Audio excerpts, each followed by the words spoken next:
Então vamos, dar início à nossa aula. E o tema de hoje é um tema muito especial, pois ele fala de diferentes polaridades da alma humana, que é o transtorno obsessivo-compulsivo. Um transtorno que pode ser vivido em diferentes graus, ele tem um espectro muito grande, desde os mais severos aos mais simples.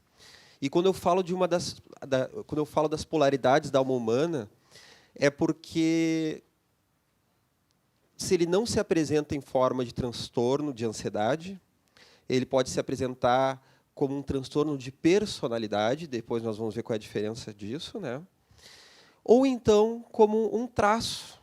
A teoria psicológica dos traços fala que todos nós podemos ter alguns traços de diferentes tipos de padecimento, e como ele tem a ver dentro de nós com a exigência, com a excessividade, com a regra e com a não regra, todos nós, em nosso processo evolutivo, muitas vezes podemos transitar entre o excesso da cobrança e o excesso da liberação. Vamos também ver, na aula de hoje, qual que é a relação da interferência da obsessão espiritual sobre esse aspecto. E o que a Joana de Ângeles fala sobre a etiopatogenia espiritual do transtorno obsessivo-compulsivo. O que traz esse espírito de encarnações passadas, ou o que está ocorrendo no campo das obsessões espirituais. Então, para isso, nós separamos duas leituras na aula de hoje, uma do capítulo 6 do livro Triunfo Pessoal, um subcapítulo do transtorno obsessivo-compulsivo, e outro subcapítulo do Encontro com a Paz e Saúde.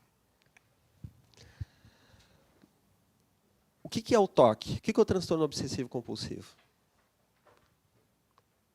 Acredito que já devem ter ouvido falar, pois é muito difundido. Querem comentar? A colega falou? Atividades compulsivas. Pensamentos compulsivos. Como? Repetitivo, a repetição de atos, a repetição de rituais. O que mais? Caráter obsessivo. Manias, Então, a pessoa que tem muitas manias, então tem desde a pessoa que tem aquele toque severo, que é muito aparente, ou aquele toque mais disfarçado. Mas essas manias, geralmente, como todo transtorno de ansiedade, a pessoa tem uma necessidade de esconder aquilo, hiperorganizada, até uma pessoa que tem um transtorno que vai impedindo ela de conviver, pois o toque, ele vai fazendo que a pessoa tenha uma vida muito difícil, uma convivência difícil com os outros, acaba sendo uma pessoa muito enrijecida, muito endurecida. Claro que aqui nós estamos falando mais no espectro maior, do extremo. Então é mais fácil nós falarmos do extremo para depois nós vermos as nuances. A pessoa ela acaba sendo uma pessoa muito enrijecida, muito ritualizada, inflexível, incapaz de mudar, com uma série, então, de manias, que vão desde manias que estão na organização, manias que estão nas referências, nos pensamentos. Então, a pessoa fica se culpando, fica se analisando excessivamente no pensamento, ou então manias que estão no corpo.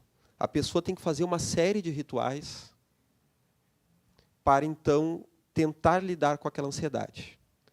E a grande questão é que não há uma relação com a causa real. Então, aquela mania, por exemplo, a pessoa que tranca a porta, às vezes tem um número, 17 vezes fecha a chave, para se sentir segura que vai estar fechado, então não tem nenhuma referência com a realidade. E tem 3 níveis de percepção disso.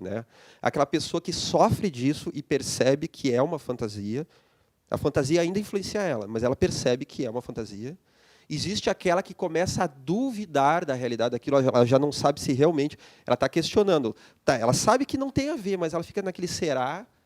e tem aquela que não tem noção de que aquilo não faz parte da realidade. Ela acha que realmente vão ser aquelas 17 vezes que ela tranca a porta, que vai trazer uma segurança, que a casa vai ficar realmente fechada, ninguém vai arrombar, né? É aquela pessoa que anda na rua, né? Todo mundo já fez isso quando criança, em algum momento da vida. Todo mundo já teve algum tipo de obsessividade, né? E claro, e há os casos severos realmente de que isso faz parte da personalidade da pessoa, né? Em que daí a pessoa tem que ir pulando aqueles quadradinhos, né? Quem é que não fez isso quando criança, né? Só vão pisar no preto, só vão pisar no branco, né? Então, nós temos naquele filme, aquele do Jack Nicholson, como é que é mesmo o nome do filme? Melhor, como? Melhor Impossível. O Melhor Impossível, ali tem um personagem que é a caracterização do toque, né? Então ele tem um sabonete, ele tem uma mania de limpeza, né? Então cada sabonete que ele usa, ele só pode usar uma vez. Então ele tem uma pilha de sabonetes que cada vez que ele lava as mãos, ele joga fora o sabonete, né? Então a pessoa está sofrendo muito com aquilo, né? Ela tem aquela série de pensamentos obsessivos e se ela não fizer aquilo, algo vai acontecer. Então o personagem, né, faz muito tempo que eu vi o filme, vocês vão me ajudando, né? Talheres de plástico na lanchonete, ele tem que sentar sempre no mesmo lugar, ser atendido pela mesma garçonete e pedir a mesma coisa, né? Ele fazia pulava o tapete, né? Tinha uma questão assim, né? Então era uma série de rituais que ele tinha que cumprir, porque era a referência dele de segurança. Então nós começamos a ver que tem uma grande relação com o medo e essa ansiedade, né? Ela tem uma grande relação com a sombra. A colega ali levantou o dedo. Eu acho que mais ou menos, até começar a te abordar, eu acho que tem esses dois níveis, né? Da pessoa que se dá conta que tem e a que não se dá conta, né? Mas eu acho que essa que se dá conta, ela não consegue não fazer isso, né? Porque ela sabe, bom, eu estou fazendo, né? Eu acho que existe esse nível, como é que funciona isso? Ela sabe que não pode fazer e não consegue não fazer. Esse é um grande passo, o dar-se conta que as coisas não estão bem. E isso é muito importante, né? Justamente para precipitar essa mudança, mas nem sempre isso é o suficiente, porque o toque tem muito a ver com confiar na vida, ter fé na vida, se deixar viver as mudanças e o processo de vida, porque o toque ele está sendo invadido por um medo tão grande, e que nem estamos falando do toque, mas isso fala da alma humana em vários aspectos, sempre lembrando isso, né? Que ele precisa experienciar, ele precisa viver, ele precisa dialogar com essas coisas que ele tem medo. Não quer dizer que ele precisa se deixar levar pelo que ele tem medo. Se às vezes é uma sombra de agressividade, às vezes uma hipersexualidade, às vezes até mesmo instintos sexuais que vão levar a pessoa a um desequilíbrio, né, uma promiscuidade que vai colocá-la em risco, vai fazer ela correr riscos, vai fazer crimes, né, uma pedofilia, uma fantasia de incesto, né, às vezes é só uma fantasia que precisa em algum momento dialogar com aquilo, mas a pessoa tem uma sensação de que ela vai ser destruída diante daquilo e ela não deixa vir para a consciência. Por isso a Joana de Ângeles, no livro Triunfo Pessoal, ela vai colocar ali essa colocação aqui, né? Que eu não sei onde é que está a colocação, mas que ela diz o seguinte, que o toque é uma forma, né, de não se deixar tocar pelas questões, pelas compulsões que vêm do inconsciente, pelos impulsos, pelos pensamentos, né, a fim de criar uma defesa. É uma defesa psicológica ante o autoencontro. A pessoa tem medo de fazer esse autoencontro, de olhar para dentro e de acabar cedendo a impulsos, a pensamentos e ações que podem ser, ou mas, às vezes nem é, ela julga como feios, como nefastos, como vergonhosos, né? Então ela está tomada, ela está petrificada diante da sombra. Então o toque é um grande problema em reconhecer a sombra. Então, nós vamos ver que nesse filme, por exemplo, as coisas começam a mudar quando as coisas começam a dar errado na vida desse personagem, né? Eu não me lembro muito bem o que acontece, mas parece que ele tem que ficar com o cachorrinho do vizinho, né? Ele tem um vizinho também que é homossexual, ele não consegue lidar muito bem com isso. Ele vai ter que cuidar desse vizinho, é isso, né?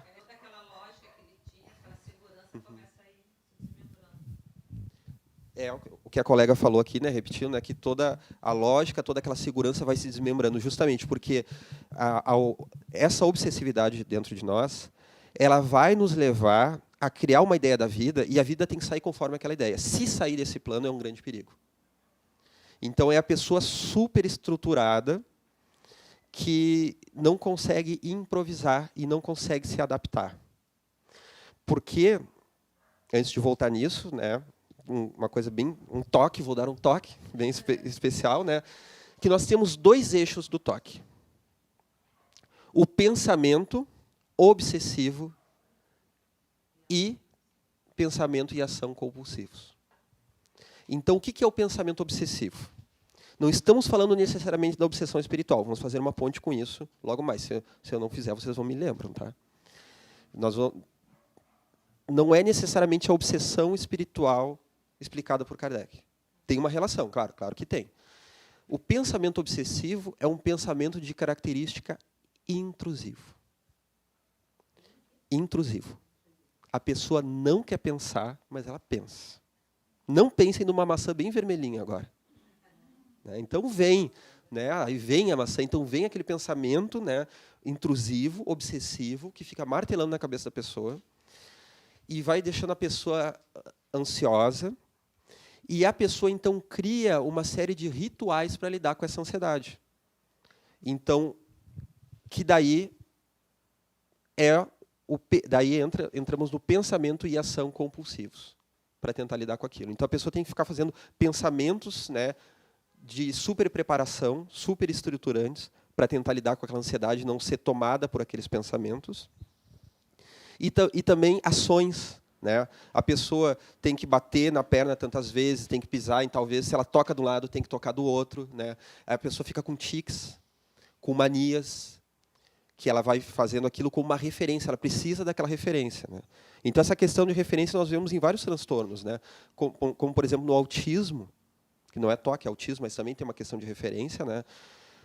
O mundo do autista ele está tão desorganizado e ele não consegue lidar com o mundo exterior, que ele precisa de referências, né? Então tu troca o tapete de entrada. Cada pessoa que padece desse transtorno autista, ele tem algum tipo de referência do mundo dele. Alguns é o tapete da entrada de casa. Se não tem aquele tapete, ele muitas vezes se desorganiza. Então tem o filme, né, Mozart e a Baleia, que fala de uma variante do autismo, que é o Asperger, que o rapaz ele tem um banheiro decorado, né, com imagens de baleias, e no momento que a namorada dele troca o banheiro, ele entra em crise, porque era uma grande referência para ele o banheiro com aquelas características. Né? Então, às vezes, tu vai organizar o quarto da pessoa, tira as coisas do lugar em que ela está acostumada, aquela é a referência. Como é que se dá esses pensamentos obsessivos? Alguém já leu a biografia do Jung, daquele pensamento que invadia ele quando ele era criança? E como todo padecimento, há um significado. Ele tinha um pensamento que ele lutou 3 dias contra esse pensamento. Ele diz que ele quase enlouqueceu com aquilo. Né? Ele tinha um pensamento que ele não queria deixar vir, ele não queria deixar vir, ele não queria deixar vir, que o pai dele era muito religioso, era um pastor da Igreja Reformada da Suíça. E ele também era devoto, muito devoto, né, ao cristianismo e a Deus. E ele tem um pensamento que vai entrando na cabeça dele, e ele vai lutando com aquilo, e ele acha que aquilo ali é uma coisa nojenta, que aquilo é uma heresia, aquele tipo de pensamento. Né? E até que ele não suporta mais, ele precisa deixar aquele pensamento vir. E isso é libertador para ele. Ele passa na cidade, ele vê a igreja de longe, a igreja da cidade dele, e ele tem uma imagem de Deus defecando em cima da igreja, e aquele excremento gigante, quando cai no telhado da igreja, quebra tudo, e é aquele alvoroço. Né? E ele, mas meu Deus, eu vou para o inferno, né? Aquele pensamento infantil, né? Eu vou para o fogo do inferno se eu pensar isso. Mas ele se liberta quando ele pensa isso. E depois, adulto, ele vai tendo insights que aquilo tinha um significado de que aquela religiosidade externa, que é aquilo que o Gordon Allport chama de religiosidade extrínseca, mais vinculada ao ritual, mais vinculada ao dogma e hierarquia, ele precisava relativizar aquilo. Era o momento que o pai dele, que era pastor, estava numa crise de fé, que infelizmente ele não conseguiu solucionar em vida, e que Jung depois vai viver essa crise de fé, e que vai levar ele ao renascimento da fé dentro dele de uma outra forma. E no livro vermelho ele simboliza isso, numa linguagem mitológica, né, em Deus que está sendo carregado dentro de um ovo, e esse ovo a pessoa guarda e carrega dentro de si aonde ela vai, como um segredo que ela tem que carregar, não um segredo nefasto, mas um segredo positivo, um segredo que potencializa a pessoa, e que ele leva com um ovo que é guardado com todo carinho, para que depois esse ovo, então, ele vai chocar, né, ele vai se abrir e vai nascer ali, vão dar frutos, né, deste ovo. Então, essa religiosidade interna. E ele entendeu o significado disso. Assim como a pessoa que tem toque, ou tem algum tipo, passa por algum transtorno momentâneo, né, de obsessividade, ela precisa dialogar com essa sombra, porque por mais nefastos que seja esse pensamento, para se livrar deles, primeiro ele tem que olhar. Para que a gente se liberte de algo, primeiro a gente precisa ouvir o que esse algo quer nos dizer. Joana de Ângeles fala isso em vários livros, não é? De não ficarmos alimentando uma autotortura, uma vitimização, aquele pensamento nefasto. Às vezes deixa aí, não pensa, não fica alimentando. E justamente para poder fazer isso, primeiro nós temos que olhar para eles, discriminar. É um processo de discriminar sentimentos. O que eu sinto? Me senti mal na presença do chefe, da minha mãe, do meu esposo, da minha esposa. Aquele sentimento que sempre me pega. Tá, mas que sentimento é esse? É uma desvalia? É um medo? É uma vontade de participar e uma fantasia de que não vai conseguir participar da vida, das amizades? Alguma coisa está nos dizendo esse sentimento. Esses afetos, esses sentimentos, essas emoções também, né? Então, nós precisamos, às vezes, dar um nome para aquilo, né? Simbolizar. Microfone. A colega perguntou se não é a criança ferida. Pode ser.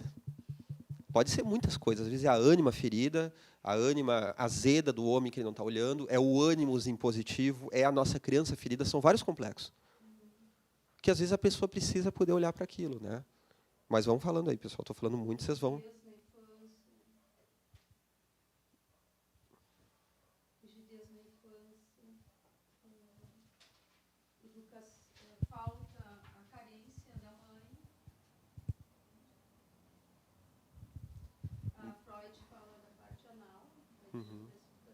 Uhum. Isso que a colega trouxe, ela trouxe alguns aspectos interessantes, né? A educação, a rigidez na infância, a Joana fala disso, né? Uma mãe que falta demais ou está presente demais com uma série de regras e ela passa uma sensação falsa para a criança de que ela só vai ser amada e aceita depois que ela der conta de todos aqueles desafios. Enquanto é importante a criança se organizar e dar conta dos seus compromissos, mas ela é amada de qualquer forma. Mas é importante, né, saber que o pai e a mãe têm um apreço para que ela se aproprie daquilo. Mas muitas vezes fica uma coisa condicional. E, às vezes, regras que são absurdas, né? Então, é uma educação muito rígida, né? E a colega falou assim, que o Freud faz uma relação com a fase de desenvolvimento psicológica e sexual da fase anal da criança, né? Que é a fase do controle dos esfíncteres. Tem muito a ver, porque tem a ver com regra. Então, às vezes, tem aquela mãe assim ou aquele pai que demonizam, né? Olha que coisa feia, a criança, então, ela está aprendendo a controlar os esfíncteres. Então, é aquela fase que dá trabalho para qualquer pai, qualquer mãe, né? Tem que limpar a sala, né? Porque a criança está aprendendo a tirar a fralda, mas ela vai fazer o xixi e o cocô no chão, né? E daí tira tapete, tem que tirar tapete de casa, é aquela coisa, né? Parece que tem cachorrinho em casa, né? Porque acaba sujando tudo, né? Faz parte. E às vezes, né, os pais, né, que não fazem aquele trabalho de vamos ali dar tchau para o cocô, não coloca na patente, dá tchau, né, ajuda a simbolizar, né, ajuda, não, vamos tentar, vamos conseguir, não conseguiu, tá, tudo bem, age com naturalidade, né, não premia quando não deu certo, né, premia quando dá certo, mas também não precisa punir, né, porque tem aqueles pais que tratam como um horror, então a criança entende que tudo que vem de dentro dela é destrutivo. E ela aprende que ela tem que controlar aquilo. E aí vão vir impulsos nefastos. Vamos dividir isso, né, em duas formas bem diferentes. O toque e o TPOC. Agora já não está mais se usando tanto, né, mas até há pouco o DSM, né, que é o Manual de Psiquiatria norte-americano, ele falava dos eixos, né, então tinham 5 eixos no DSM. O eixo 1 tem a ver com transtorno de humor e ansiedade, o eixo 2 com personalidade. Então, a pessoa pode ter toque em eixo 1 ou eixo 2, ou até nos dois. Né? Toque, transtorno obsessivo-compulsivo. TPOC, transtorno de personalidade obsessivo-compulsivo. Então, aqui é um transtorno de ansiedade altamente invasivo. Aqui é a estrutura da personalidade da pessoa. A gente tende a achar qual que é o pior. Qual que vocês acham que faz a pessoa sofrer mais, né? É uma ansiedade ou faz parte da estrutura da personalidade? O segundo, personalidade? Geralmente, não. Geralmente, é incrível, né? Geralmente é quando é o toque que leva um sofrimento maior. Por quê? Já vou explicar. Aqui, a pessoa aprende a se organizar com isso. Ela faz disso até mesmo uma vantagem. Claro, os dois têm muito sofrimento. Os dois, todas essas questões que nós estamos trazendo, dizem respeito aos dois. Né? Qual que é a diferença? Aqui é egocintônico, a pessoa gosta disso, e às vezes é até um problema, que a pessoa não quer mudar. Né? Ela acha, todo mundo fala que ela é difícil, que ela é exigente consigo mesma, que ela é exigente com os outros. Né? Atrapalha a vida.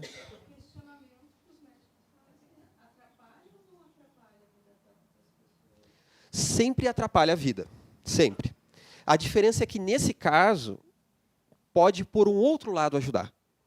E isso é bom até certo ponto. Né? Por quê? Aqui nós vamos pegar uma pessoa que é altamente organizada, e isso vai gerar resultados. É um professor muito organizado. Né? Eu não sou muito organizado, então vocês ficam tranquilos. É um professor muito organizado, que tem as notas, que tem os boletins, que tem o nome do aluno, que tem todas aquelas coisas. Né? Então, vai gerar, às vezes, até uma aula de qualidade. Né? É um trabalhador constante, é um advogado que presta atenção nas leis, tem tudo de acordo, é um contador, é um administrador. Né? Então, isso até traz muitas vantagens, principalmente, não só, mas principalmente para a função sensação, que é a função de lidar no mundo, dentro das funções da consciência. Né? Pensamento, sentimento, intuição e sensação.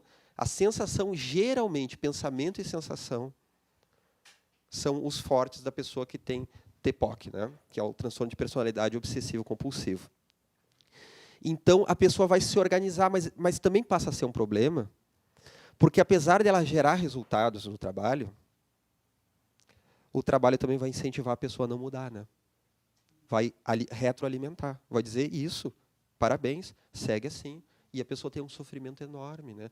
Então, tem histórias. Essa história até não conheço muito bem. Quem me trouxe foram pacientes que trouxeram um exemplo, né, de jogadores de tênis famosos que tinham uma obsessividade seríssima. Né? E tem até um caso de um jogador famoso que odiava o tênis. Ele era o campeão mundial e odiava o tênis. E ele passou depois por uma mudança muito grande, né? Escreveu um livro desse autoencontro dele, né? De se dar conta disso, que o pai exigia que ele fosse um grande jogador. Depois ele faz as pazes com o tênis e com os transtornos dele. Né? Então, eu não sei se realmente é uma pessoa com o caso, porque eu não olhei a fundo, mas esses aspectos eram aspectos de obsessividade. Né? A forma com que ele tinha que jogar é um esporte, né, que muitas vezes as pessoas falam da alta exigência que a pessoa entra. Né? Então, nesse caso, egocintônico. E no toque, ego-distônico. A pessoa não quer pensar e ela pensa. O pensamento intrusivo, podendo levar ao delírio, né, que o delírio é a disfunção do pensamento. A pessoa começa a fazer uma lógica que não existe, está sendo perseguida, estão todos contra ela. É, então, uma conspiração. Alguém já viu aquele filme A Teoria da Conspiração, do Mel Gibson? Esse também é muito bom, né? Que é uma pessoa que tem... Daí, ali já é um delírio paranoide, é um transtorno paranoide, não é TOC, né? Mas esses aspectos vão para um outro tipo de transtorno, né? Em que, no final das contas, ele descobre que as teorias de conspiratórias que ele vive eram verdade, né? Então, é engraçado até mesmo o filme. Então, ele é uma comédia, em parte, né, o filme. E então a pessoa vai entrar com delírios, né? No caso do filme, os delírios acabaram acontecendo, o que é pior ainda, que às vezes reforça, né? Que a pessoa realmente tem o transtorno, né? E vai levar também a alucinações auditivas e visuais, sem contar os casos obsessivos, né? A espiritualidade vem nos falar que nem sempre as alucinações são realmente alucinações. Às vezes existe alucinação e às vezes existe a mediunidade ostensiva de forma adoentada, né? Que a pessoa então recebe a ofensa dos seus obsessores, a perseguição, né? E a pessoa pode então entrar em surto. Então, uma vez, né, eu vi um caso numa unidade psiquiátrica de uma moça que eu só acompanhei, eu não intervi nesse caso, eu só acompanhei o processo dela, né, nas entrevistas dela, que uma mocinha na adolescência que era evangélica, de dentro da religiosidade dela, ela não estava conseguindo fazer uma apropriação saudável da religiosidade dela.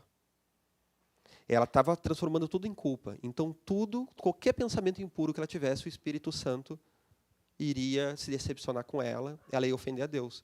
E era o momento, então, da eclosão da sexualidade. Ela sentia atração por meninos, né? Tinha vontade de namorar aqueles meninos. Até mesmo na unidade, ela se encanta por um menino, né? Que também está lá internado. E ela fica num autopadecimento, né? O que o pastor vai achar de mim? Né? A gente pode fazer isso no espiritismo também, né? Eu estou sendo obsediado, eu estou errado, olha, eu não podia estar com obsessão. Né? A obsessão faz parte da vida, né? Claro que é um convite a gente buscar superar, mas ela faz parte da vida. Então, esse pensamento é como se fosse uma autofagia, como uma doença autoimune, em que até o conteúdo pode ser interessante, uma religiosidade, uma espiritualidade, mas a gente fica se autocobrando, se chicoteando, se detonando, e a gente vai fazendo um quadro auto-obsessivo. Mas eu estou falando muito, vamos lá.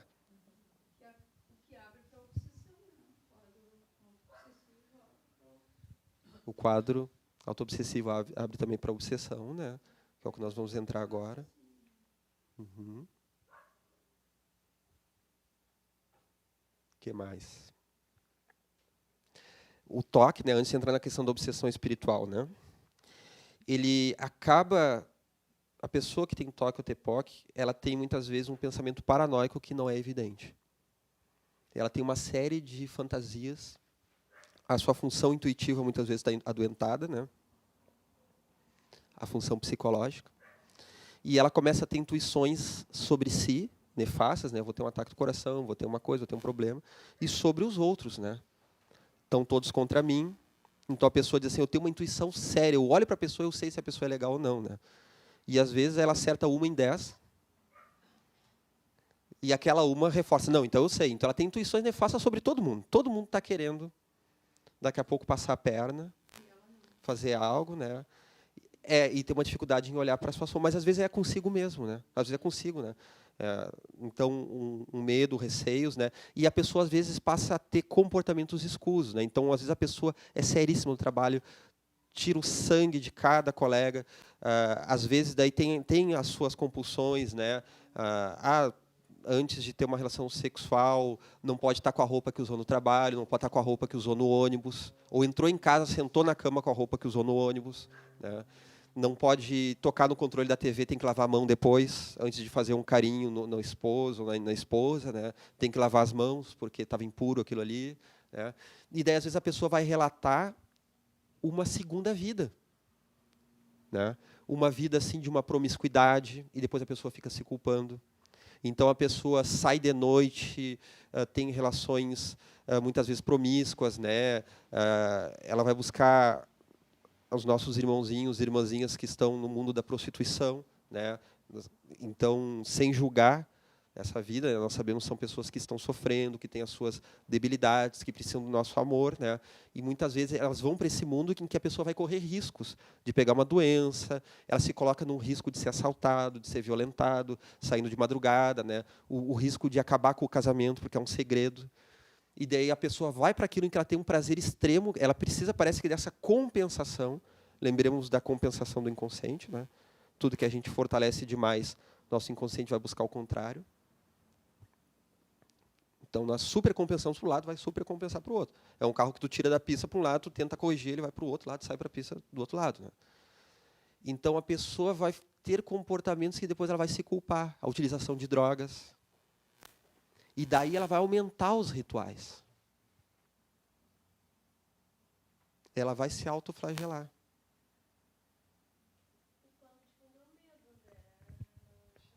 Quer falar no microfone? A colega está falando, né, que o pano de fundo é o medo, justamente, e a tentativa de controle, né? Mas isso aí que a colega falou, né, do medo e da tentativa de controle, justamente, né?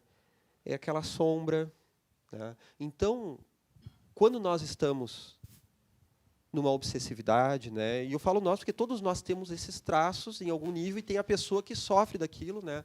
Que carece do nosso olhar, do nosso amor, né?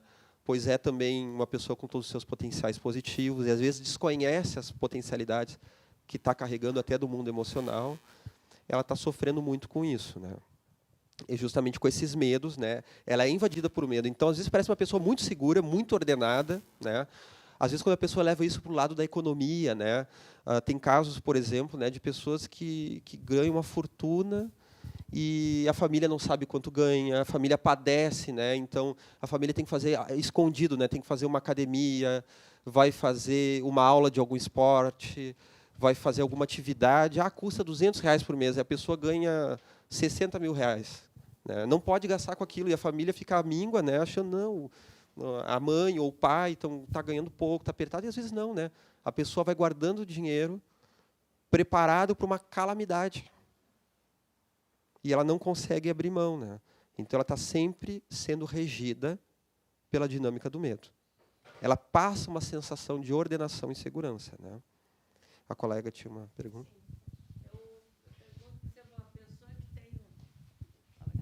Por exemplo, a pessoa que tem um toque, né? Por exemplo, esse de fechar 17 vezes a chave, né? Ela se dá conta que isso não é. E qual seria uma forma dela se libertar disso? Por terapia? Que processos que poderia haver para isso? Primeiro, as coisas têm que começar a dar errado, né? Que daí a pessoa começa a querer abrir mão daquilo, senão ela não abre mão. Então, vamos ver o caso do filme, né? Do Jack Nicholson, esse, né?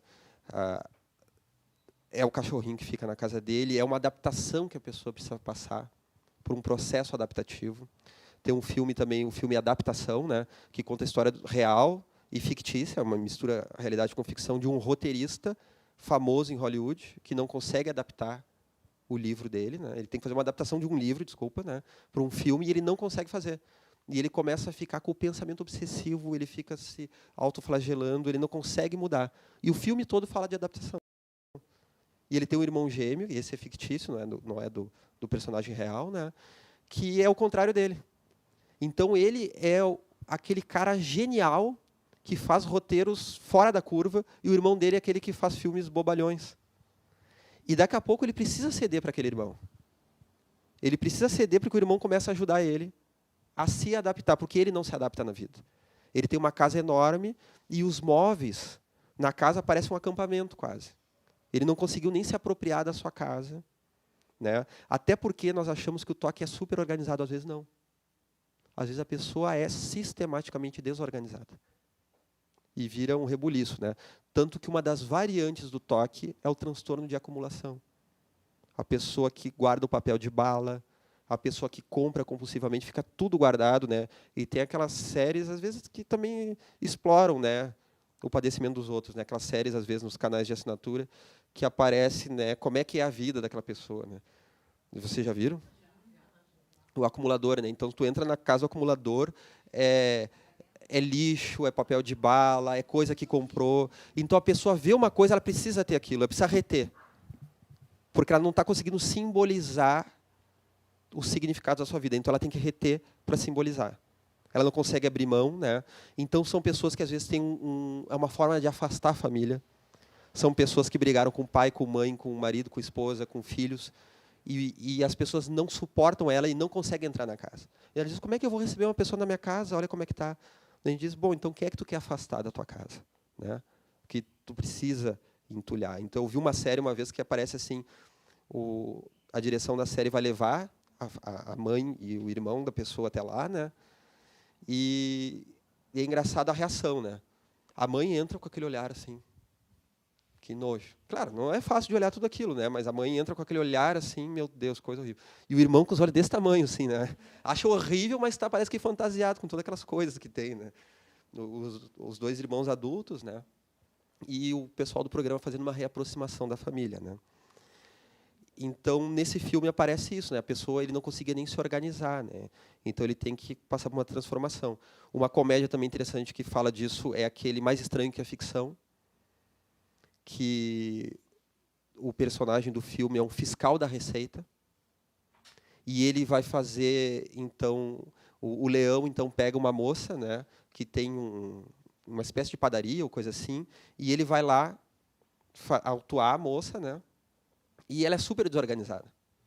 E daí nós temos uma dinâmica aqui puer e cênix, né, lembrando de que puer e cênix são arquétipos que nós temos, na verdade é um único arquétipo, com as duas polaridades, do puer, que é o jovem, a renovação, a adaptação, né, mas também infantilidade, e o cênix, que dentro de nós é a experiência, é a sabedoria, é a constância, mas que, se nós vivemos só o cênix, ele vem com aspecto negativo, que é rigidez, incapacidade de se renovar.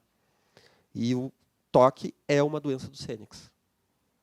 Carlos Bernardi, né, que é um analista desencarnado há poucos anos, né, ele vai falar justamente o toque como sendo uma doença do cênix, né, que a pessoa está incapaz de mudar. Então, nesse filme, ele vai atuar e ele acaba se envolvendo com a moça.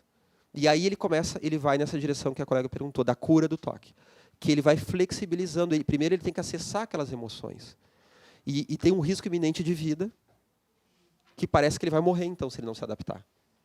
E, então, lutando contra esse risco de vida, né? Então, é uma ficção científica, né? Porque ele começa a ouvir uma narradora de um livro narrando o dia a dia dele, e começa a narrar que mal sabia ele que estava se direcionando para a morte.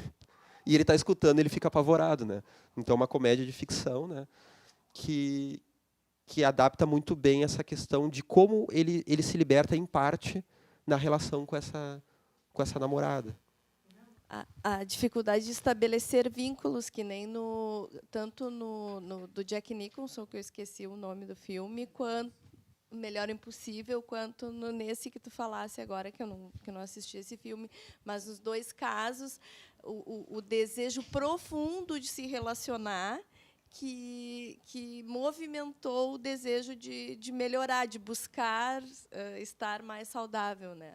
O Jack Nicholson ele começa a sair dele mesmo, a pensar no exemplo do filme, né? A pensar quando ele sai dele, da vida centrada naquela rotina tão rígida dele, quando ele começa a pensar no como ele gosta da mulher, né? E daí ele sai dele, consegue ir para o outro e consegue, vou ter que, para eu conseguir me vincular com ela, estabelecer uma relação com ela, eu vou ter que mudar, porque ela dá uns limites para ele, né? Eu acho bem interessante isso, e um desejo profundo. Ele acaba conseguindo, e depois ele mostra uma faceta super amorosa, inclusive com a coisa do cachorro, né?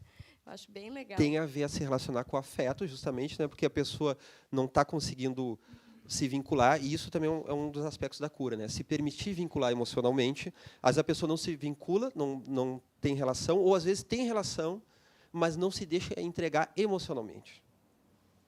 Ela não se entrega, não vive aquele sentimento, não se deixa tocar pelo outro, né? Então, no fundo, ela está louca para isso, ela está desejando isso.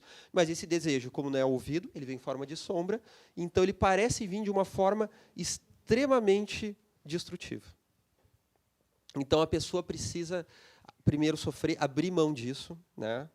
Ela precisa conseguir estabelecer vínculo, ler os próprios sentimentos, dialogar com aquilo, e até para poder lidar com essas paranoias, né? Que toda paranoia está falando de um transtorno de referência, né? As nossas referências são muito assustadoras. Um vizinho que me olha estranho, ele está com dor de barriga ou ele quer me matar? Então a paranoia é um transtorno de referência. Não tinha aquele personagem da comédia brasileira, de um programa super educativo, intelectualizado, né? Que tinha um personagem que era um lutador de jiu-jitsu e que ele sempre estavam desconfiando da masculinidade dele. Ele estava andando na rua, eu me lembro de uma frase que dizia assim: eu estava andando na rua, o ceguinho me olhou de uma forma estranha, obviamente duvidando da minha masculinidade. Eu vou dar porrada, né? Então era o ritual dele, né, de não poder olhar até para uma homossexualidade reprimida, né? Então toda referência era uma referência fantasiosa, né, e extremamente assustadora, né? Então a pessoa fica entre esses extremos, da organização ou da não organização. Não existe meio termo. Se eu quebrar minha organização, eu vou direto para o abismo, né? A não organização, a selvageria total, de fato, como essas pessoas que às vezes, para conseguir relaxar, vão se jogar então numa vivência até mesmo agressiva, né? Vão sair de noite, vão tomar um porre, vão se colocar numa situação perigosa, porque ela não sabe relativizar, ela precisa ir para o outro extremo, né? Tem esses aspectos. Claro que aqui nós estamos pintando os aspectos mais severos, né? É mais fácil da gente enxergar, né? Tem pessoas que estão nesse nível do espectro, né? Mas nós encontramos em todos eles. No fundo, agora vamos assim para a gota de ouro, né? E a questão espiritual dentro de tudo isso? Em Triunfo Pessoal, nossa querida Joana, né? Por que permanece impressa nos painéis do inconsciente pessoal, nos refolhos do perispírito, a dívida moral com vidas passadas, né? Os pacientes assimilam as ondas mentais das suas antigas vítimas, que são convertidas em sensações penosas, em forma de consciência de culpa. Lavar as mãos, asepsiar-se em demasia, sentir o corpo sempre sujo, tanto quanto a captação de odores pútridos. A pessoa começa a sentir cheiros que não existem, né? Que, na verdade, segundo ela fala, é a ativação da glândula pituitária pelo psiquismo que sente necessidade de reparação e que são exteriorizados pelos cobradores espirituais que padeceram exulcerações prolongadas, apodrecendo em vida antes que a morte viesse liberá-los da pungente situação. Então, é aquelas obsessões espirituais na volta, né? Então, a pessoa sente o odor pútrido do obsessor, a sujeira, a dor, o padecimento daquele obsessor que está ali perseguindo. Como sabemos que todos temos dívida, né, de muitas encarnações, estamos falando de quando fomos os vilipendiadores da tranquilidade alheia, né? Os senhores de escravos, que escravizamos, que colocamos a pessoa numa situação penosa, num sofrimento interminável, um patrão, um chefe, né, que não deixa a pessoa descansar, um médico que submeteu as pessoas a experimentações desumanas, ou que deixou alguém padecer de algum tipo de necessidade por não achar que a pessoa era merecedora. E aquilo vai ficar no nosso inconsciente em forma de culpa, gerando esses dois aspectos. Primeiro, a obsessão presente do perseguidor espiritual, que vai se libertar com a nossa renovação, que precisa também da nossa atenção. Como também do autopadecimento, a culpa que nós geramos dentro de nós mesmos. E a pessoa fica se perseguindo, né? Ela não confia em si mesma. Ela errou no passado espiritual e ficou aquele registro de que ela confiou tanto nela mesma, de uma forma talvez cega, que hoje então ela já não confia mais. Então ela não se permite relaxar como se ela fosse ser uma grande vilã da vida, se ela fizer isso. Então, estamos falando de uma perspectiva de libertação nesse duplo aspecto. Como é importante, né? Até, por exemplo, na minha vivência como psicólogo, logo nos primeiros anos, eu me dei conta de uma coisa muito importante. No início era simples, né? Tu atendia o paciente, ia para casa, em outros momentos tu estudava o caso, esquecia. Depois de uma certa constância, e quando eu comecei a ter uma clientela muito grande, teve um determinado momento que eu me dei conta de que eu estava começando a levar os problemas para casa. Então, às vezes, eu estava em casa pensando assim, poxa, a pessoa está com tal dificuldade, né? E eu cheguei numa resolução muito interessante. Tudo que o meu paciente precisa nesse momento é que eu esqueça dele. Ficou no consultório. Depois eu posso pensar, depois eu vou estudar o caso, vou pensar com carinho, vou fazer algumas anotações, vou refletir, vou buscar uma referência na literatura, aí eu penso. Às vezes vem assim, mas aquele caso está precisando de ajuda. Sim, a ajuda que ele precisa agora é que eu esqueça dele. Não só a vibração, a questão espiritual, né? E justamente, né? Como eu preciso dessa renovação, porque daí quando eu estiver com ele presente eu vou estar renovado. Eu vou estar mais atento, eu vou estar mais atencioso, né? Eu vou ser um melhor psicólogo. Então, é também uma forma da gente se libertar de culpas que mais dizem respeito ao complexo psicológico do que à realidade. Da pessoa se dar aquele direito de fazer aquilo, de se tranquilizar, né? Uma vez eu disse para um paciente, olha, tudo que os teus funcionários precisam é te ver tomando um cafezinho, para ver que tu é um ser humano, né? Mas e eles vão achar que eu estou fazendo corpo mole. E daí, se tu estiver fazendo corpo mole? Tu precisa disso, tu já não é o cara que faz, que acontece, que entrega os resultados. Tu está dando uma falsa imagem para eles. Eles vão padecer. Durante um momento, eles podem até conseguir cumprir as metas que tu quer, mas eles vão sofrer com isso e eles vão se revoltar, porque eles precisam de um guia, de um chefe, não só que vai lembrar eles das obrigações, mas que vai dar um modelo de como eles também podem agir, que vai ensinar algo a eles. Então, eles precisam ver tu tomar um cafezinho, precisam ver tu ficar tranquilo, né?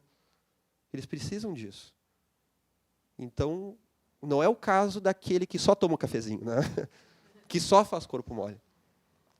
Então, o que é veneno para um é remédio para outro, né? Então, poder compartilhar com as pessoas, né? A animosidade entre patrão e empregado, né, tu está falando, né, até para a pessoa se dar conta da sua raiva, né? Então, uma pessoa uma vez disse assim, que eu quero fazer parte do grupo, né, dos meus colegas no trabalho, então, dessa vez eu pedi uma pizza no intervalo, né? Claro que aqui a gente troca vários dados, né, para não expor as pessoas, né? Mas falando assim em termos gerais, então fica meio ficcional, justamente para proteger, né? Mas assim, então a pessoa disse, então pedi uma pizza no intervalo, né? E eu estou muito angustiado com isso, já faz um mês. Tá, mas por que está angustiado? Porque foi R$20 aquela pizza. E eu gastei R$20, mas a pessoa ganhava muito bem e a pessoa está levando, ela está pagando aqueles R$20 todos os dias. Então tem uma agressividade até mesmo em relação aos colegas, de querer ser aceito para poder ficar tranquilo. Não era nem de querer ser aceito porque está gostando dos outros, né? Então, aquela pizza até hoje, mas aquele R$20 do mês passado, né? Então, a pessoa está pagando aqueles R$20, né, o tempo inteiro, né? Então, a pessoa não consegue relativizar, né? Então, às vezes, a pessoa tem até um fetiche, né? É o carro, é a TV.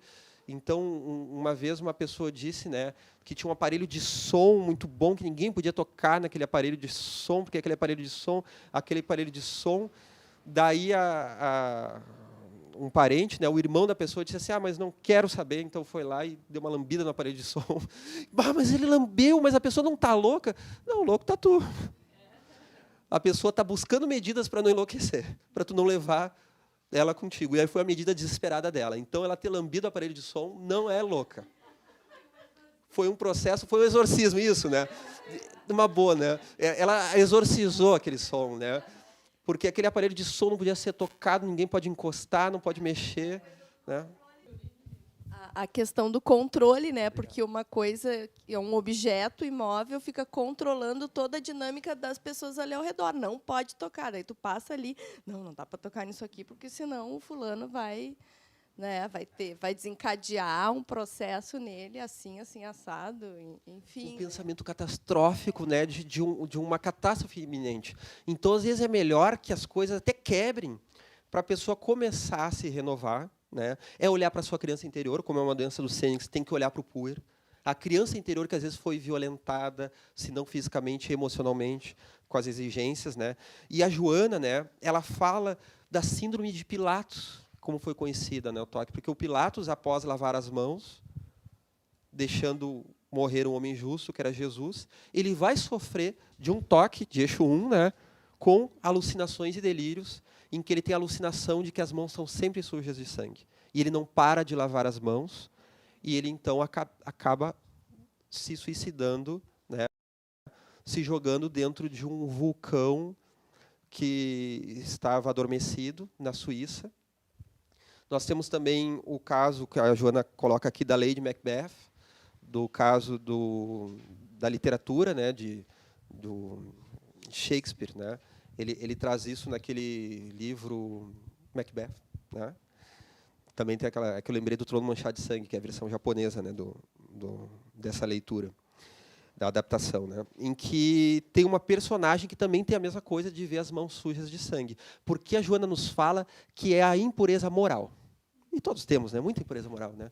Vamos aceitar a nossa sombra, até para que ela não nos domine, até para que ela não venha nos controlar, né?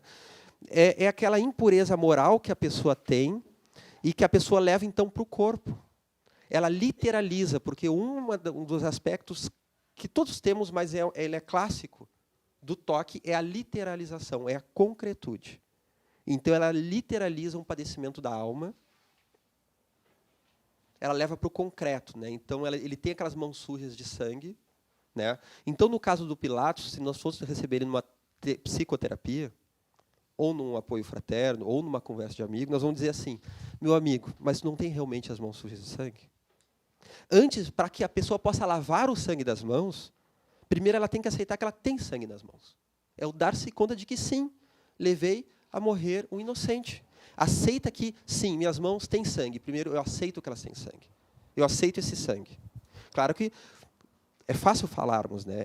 É um passo que leva tempo, é um passo desafiador, mas que, como tudo que é desafiador, tudo que é de autoencontro, tem um prazer. E tem uma capacidade que vai surgindo, conforme a pessoa se conhece e vai se libertando. Não é de um dia só, às vezes não é numa única encarnação que a pessoa vai trabalhar isso, né? Mas é extremamente libertador. Então, aceitar, sim, tem um sangue nas mãos. É bom ou não? Não é bom. Porque primeiro ela quer tirar o sangue. Para tirar, a primeira tem que aceitar que tem. Né? Então, é a síndrome de Pilatos dessa sujeira interior. Né? E ela vai colocar aqui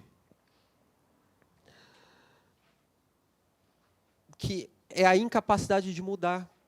Porque a existência vai trazendo situações libertadoras e ela não vai aceitando nenhuma dessas situações, porque não está previsto, segundo a sua concepção de mundo. Então, é uma dificuldade de aceitar o processo da vida e a pessoa perde contato com a sua natureza. Né? E aqui fala, a psicoterapia cognitivo-comportamental, bem conduzida em relação a esses enfermos, ameniza ou produz a cura dos efeitos danosos e mórbidos, que já é um avanço.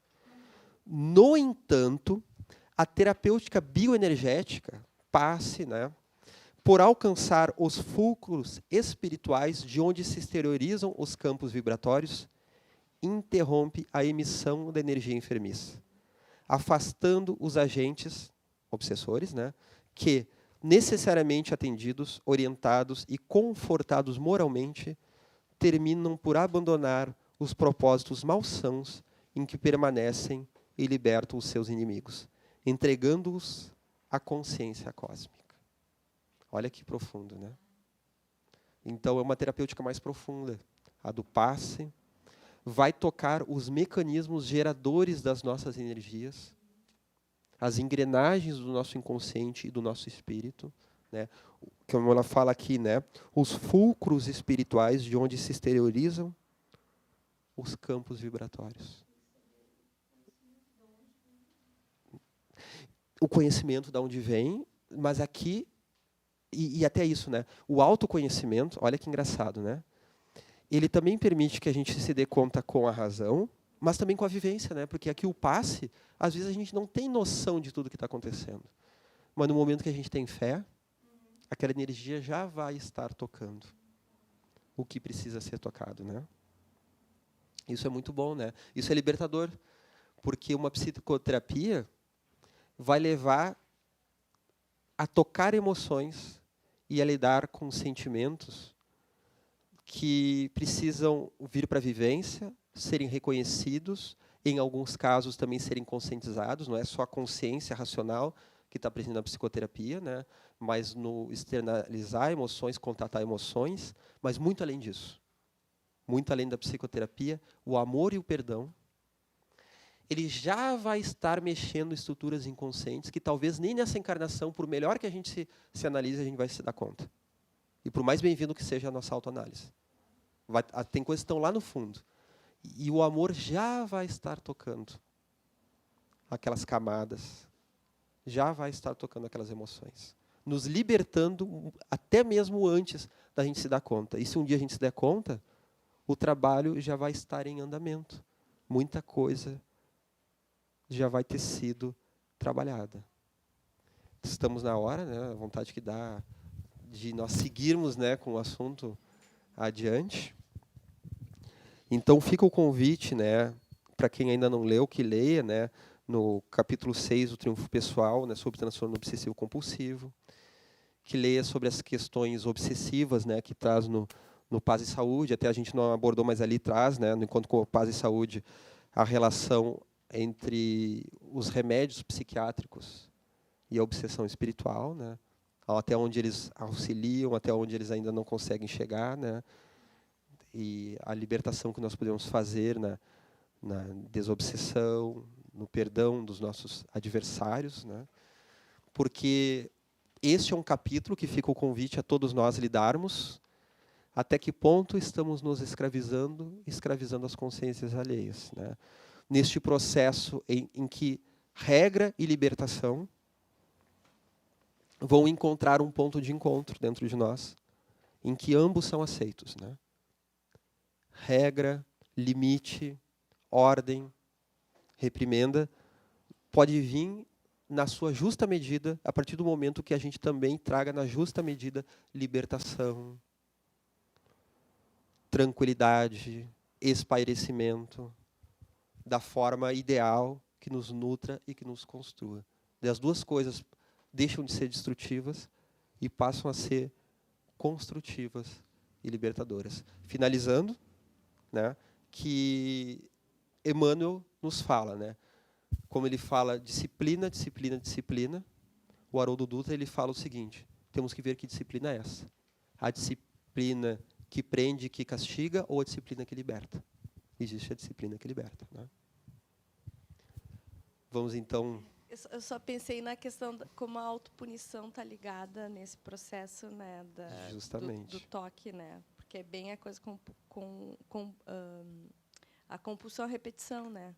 E justamente, vai né? tentando... E a gente se dá conta dessa libertação, né? Então, pessoal, vamos encerrando a nossa aula de hoje.